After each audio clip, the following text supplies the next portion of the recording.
నందు ప్రేమైన సహోదరి సహోదరులకు యేసుక్రీస్తు నామములో శుభములు. దేవుని యొక్క మహిమ మీ మీద ప్రకాశించునుగాక. ఈరోజు దేవుడు మనకిచ్చిన మాట యెషయా గ్రంథం 34వ అధ్యాయం 2వ వచనం. యెహోవా కోపం సమస్త జనముల మీదకి వచ్చుచున్నది, వారి సర్వ సైన్యముల మీద ఆయన క్రోధము వచ్చుచున్నది, ఆయన వారిని శపించి వధకు అప్పగించెను. ఈ మాటలు మనం యెషయా ప్రవక్త ద్వారా దేవుడు ప్రవచిస్తున్న మాటలుగా మనం చూడగలంట. ఈ యెషయా ప్రవక్త ఇక్కడ చెప్తున్నారు కదా, యెహోవా కోపం సమస్త జనముల మీదకి వచ్చుచున్నది. యెహోవా కోపం ఎవరి మీదకి వస్తుందంట? సమస్త జనముల మీదకి వస్తుంది. అంటే ఒకరి మీదకి ఇద్దరి మీద కాదు, అన్ని జనముల మీదకి, దేవుడు చేసుకున్న జనాలన్నిటి మీదకి దేవుని కోపం వస్తుంది అని ఇక్కడ ప్రవక్త తెలియజేస్తున్నారు. వారి సర్వ సైన్యముల మీద ఆయన క్రోధము వచ్చుచున్నది, వారి సర్వ సైన్యముల మీద ఆయన క్రోధము వచ్చుచున్నది అని తెలియజేస్తున్నామట. ఎందుకు దేవుడు క్రోధం ఎందుకు వస్తుంది అనేది మనం ఇక్కడ చూస్తే, ఆయన వారిని శపించి వధకు అప్పగించాను.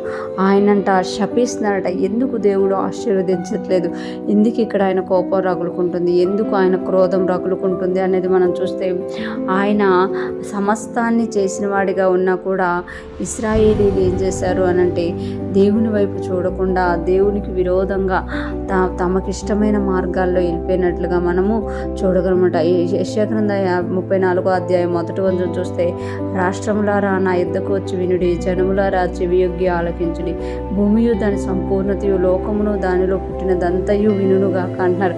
అంటే దేవుడు ఏదైనా చేయడానికి ముందు, తన కోపం రావడానికి ముందు, తన క్రోధం రావడానికి ముందు దేవుడు చెప్పుతారు అనేది ఇక్కడ మనకి తెలియజేస్తున్నామట. ఇక్కడ చూస్తే, రాష్ట్రములారా నా యుద్ధకు వచ్చి వినుడి, జనములారా చెవియొగ్గి ఆలకించుడి, భూమియు దాని సంపూర్ణతయు లోకమును దానిలో పుట్టినదంతయు వినుగాక. ఏం వినాలి అని అంటే, యెహోవా కోపం సమస్త జనముల మీదకి వస్తుంది అని దేవుడు ముందే తెలియజేస్తున్నమాట. చాలాసార్లు దేవుడు ఏదైనా చేసినప్పుడు, దేవుడు తన కోపాన్ని తెలియజేసినప్పుడైనా, తన సంతోషాన్ని తెలియజేసినప్పుడైనా ముందుగా ఆయన తెలియజేస్తారు. అది రావడానికి ముందే మనకి తెలియజేస్తారన్నమాట. ఇశ్రాయేలీలు ఆ 7 దేశాలను స్వతంత్రించుకోవడానికి ముందు 12 మందిని ఏర్పరిచి పంపించినట్టుగా మనం చూస్తున్నాం. మీరు చూసి రండి, నేను ఏ దేశం అయితే ఇవ్వబోతున్నానో అది మీరు చూసి దాన్ని లెక్క వేసి రండి అని తెలియజేసినప్పుడు యెహోషువ, కాలేబు మంచి సమాచారం తెచ్చినట్టుగా మనం అక్కడ చూడగలం. ఇక్కడ కూడా దేవుడు తన కోపాన్ని సమస్త దేశముల మీద, సమస్త జనుల మీద, సమస్త సర్వ సైన్యాల మీద కుమ్మరించడానికి ముందు ఆయన, నా మాట వినండి, నేను చెప్తున్నాను, నా కోపము బయలుదేరబోతుంది కనుక మీరు పశ్చాత్తాపడితే ఆ కోపాన్ని నేను తీసేస్తాను, మీరు పశ్చాత్తాపడి నా వైపు తిరగాలని నేను ఆశపడుతున్నాను అని దేవుడు తెలియజేస్తున్నమాట. ఆయన శపించడానికి ముందు, ఏదైనా చేయడానికి ముందు తెలియజేసే దేవుడిగా ఉన్నారు. హఠాత్తుగా వచ్చి మీద పడేటట్టుగా కాకుండా ఆయన ముందుగానే మీరు వినండి, నేను తెలియజేస్తానని తెలియజేసి ఆ తర్వాత అది తీసుకొచ్చినట్లుగా మనం ఇక్కడ చూడగలం. నోవాహు జలప్రలయంలో కూడా నోవాహు 100 సంవత్సరాలు ప్రకటించినట్టు మనం చూడగలం.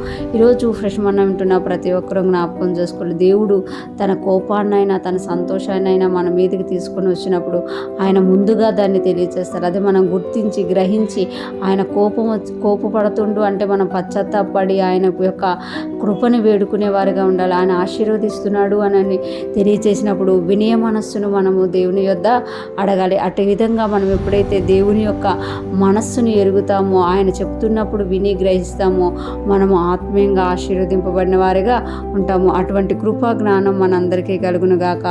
దేవుని కృప మనందరికీ తోడై ఉండి దేవుని మనస్సు ఎరిగేటట్టు మనము ఎదుగుదుముగాక. ఆమేన్.